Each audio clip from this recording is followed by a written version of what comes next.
Kim Criens, SAS Director, SAS. Hi, Mr. Criens. Hi, Jack. How are you doing? Good. Hi, welcome to Jouralist TV. Today we are going to interview Mr. Kim Criens, SAS student life. We will find out about his job and safety at the SAS. Hi, Mr. Criens. Hi, Jack. Nice to meet you. What is it like being a director of student life? That's a very good question, Jack. It's a very exciting job. My job at SAS is to make sure that all students can come to school safely in the morning and throughout the day can move around and do as many fun and amazing things as possible to learn while staying safe, and then can leave and get home safely at the end of a school day. What do you like most about working at SAS? I think the thing that I like the most right now is that all of our students are in school and are engaging in fun learning activities. Even though they have to wear masks and be safely distanced, and there's all kinds of rules about being at school. What I like the most about SAS right now is that we are still in school, whereas I have many friends and family who live in places right now where schools are not even happening. How do you come up with the safety rules? Okay, so there are two kinds of safety rules we have in place right now. Some are about COVID-19, so some of them are about the coronavirus, and some of them are just basic school safety rules. And the basic school safety rules that you probably know about are be safe, be kind, be responsible.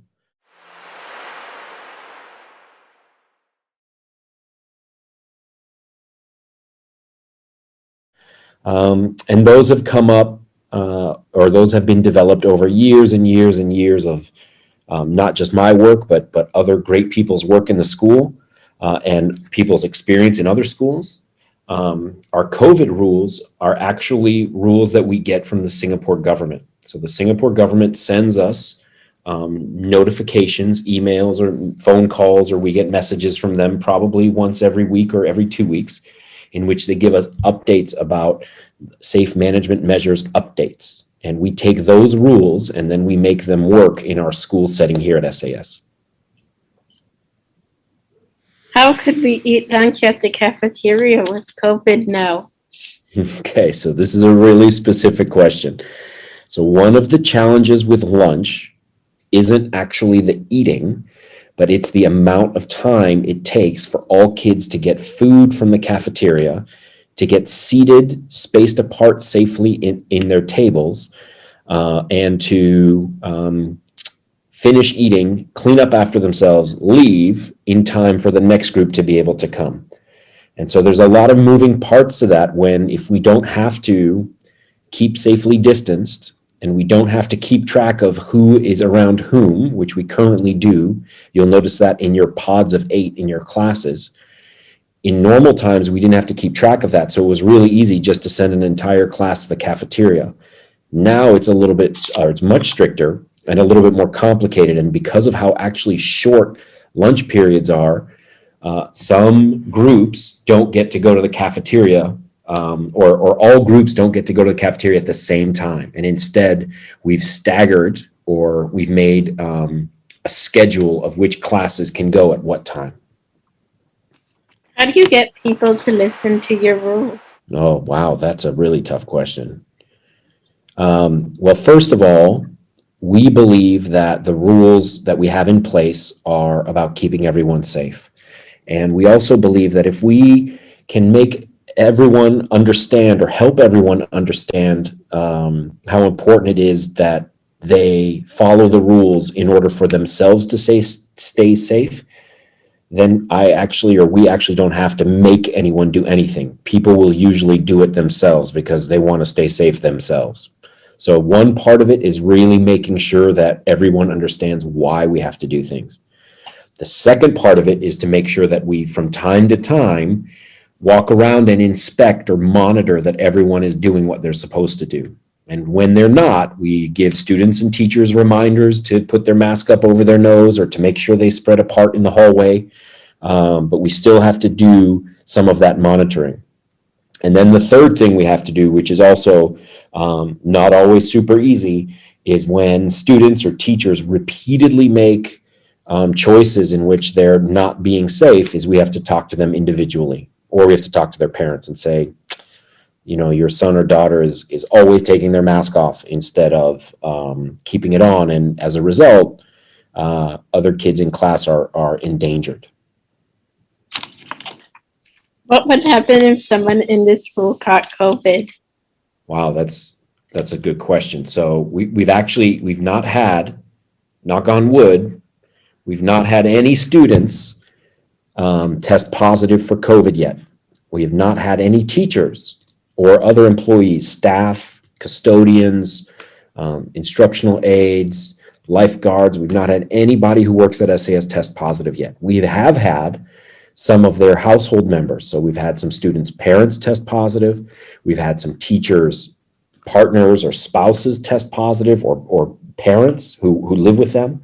But we have not had any students. If we had a student test positive, we would have to report that immediately to the Ministry of Health. That's one of the Singapore governing ministries. And they would give us really strict guidance about what to do next. And what that is we would probably have to shut the whole school down for at least 2 days to do investigations as to who that student was around. Then all of those people, and likely anyone who it was connected to either the grade level or in middle school, the side, would be put on home-based learning for 2 whole weeks. And the rest of the school, we hope, would be able to return to school. But no matter what, for 2 days, everyone would be on home-based learning while we did that investigation. Is it mandatory for all staff and students on campus to be wearing their mask or face shield? It is mandatory, Jack, but there are certain times when it's allowed to not have your mask on. So this is one of those times, right? You and I are having a Zoom meeting. We're not anywhere near each other, even though we're both at school. I'm alone here in my office. I know that you and Ms. Caskey have followed very clearly the Singapore broadcasting guideline rules, which means that you don't have to have a mask on when you're presenting on camera.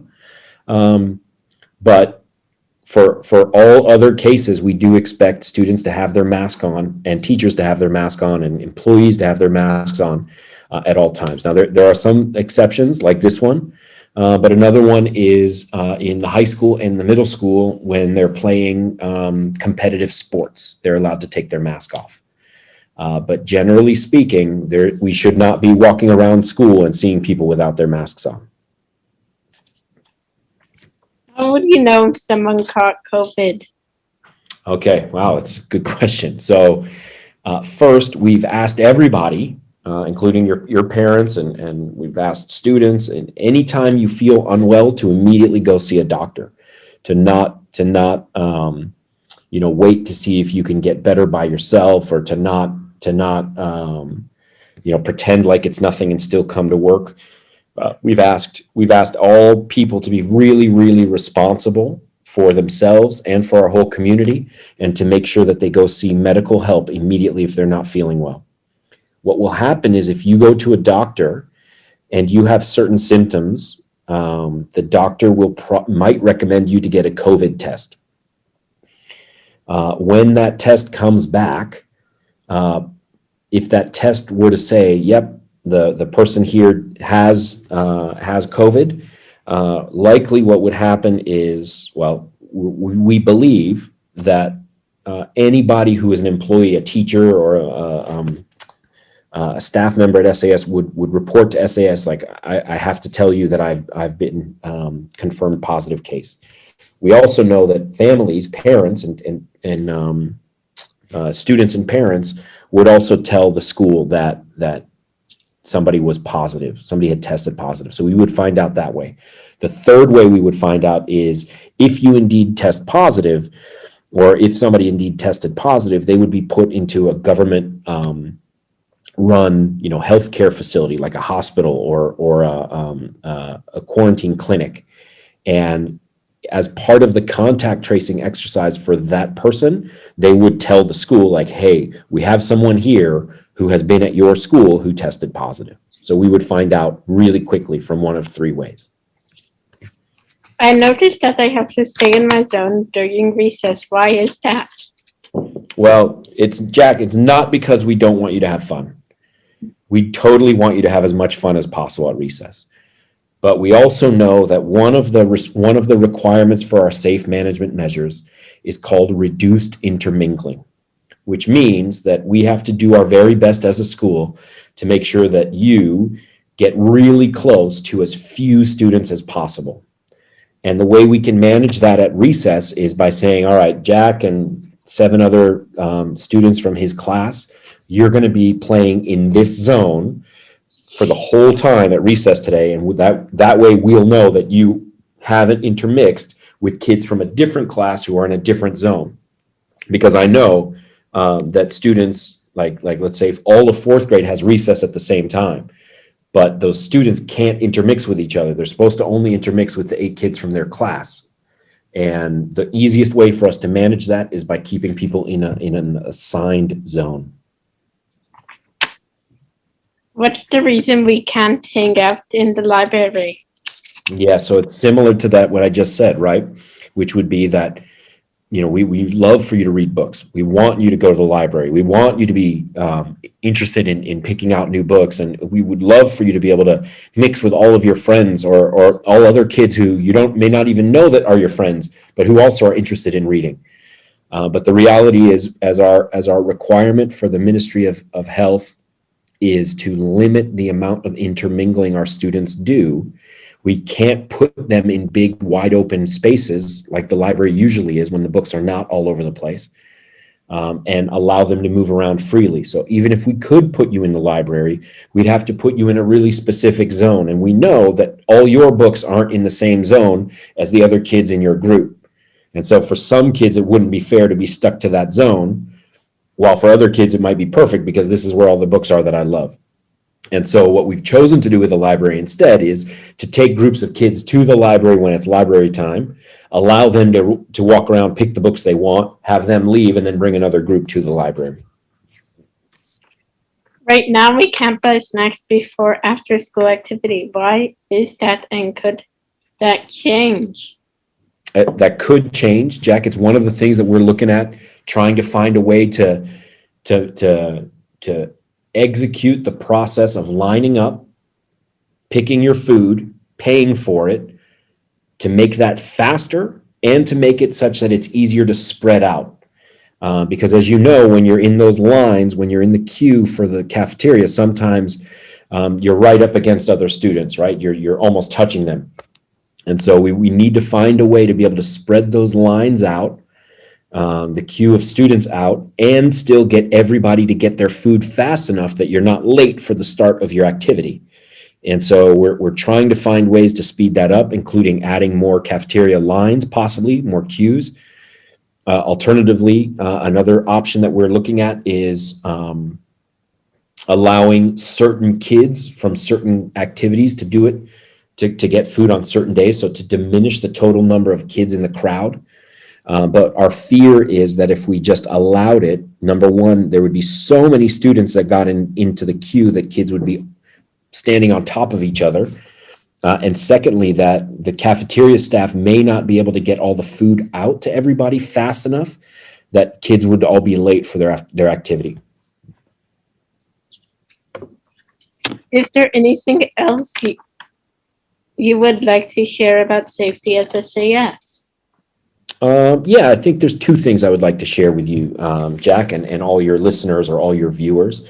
One is that not one of the rules, there's not a single rule we have that was designed so that kids would not have fun. Like we did not sit around a table thinking, how many different rules can we think of to ruin kids' school days? Like all the rules that we have in place were only designed around making sure that everyone stays as safe as possible and we do as many fun and exciting things as possible.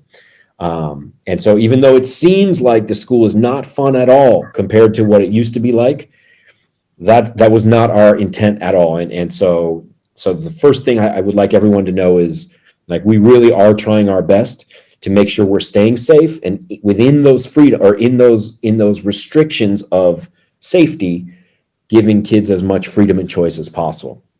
The second thing that I would love for all your viewers to know is that conversations like this one, the one that you and I are having, or the one that you probably had before this with Miss Caskey, or the conversations you might be having with other teachers of yours, is really good for our teachers to have with students. It's really good, or it's great to hear students who are passionate and empowered and want to make a change and want to try to make school a better place.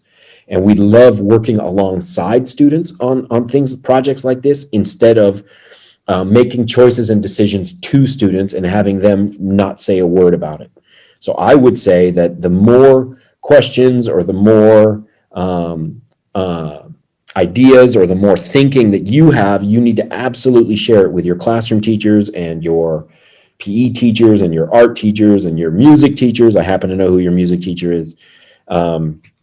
And yeah, we love talking with students about this kind of work. So the two things I would share, I would ask, or I would want to share with your viewers are, first, keep in mind that we're doing our best to make sure school actually is fun. Like, our goal is not to make it as boring as possible.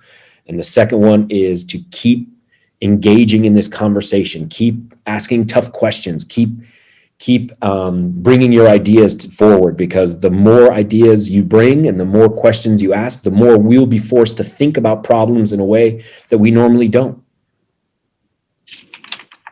Thank you for your time and for talking to Junior Journalist TV. Bye.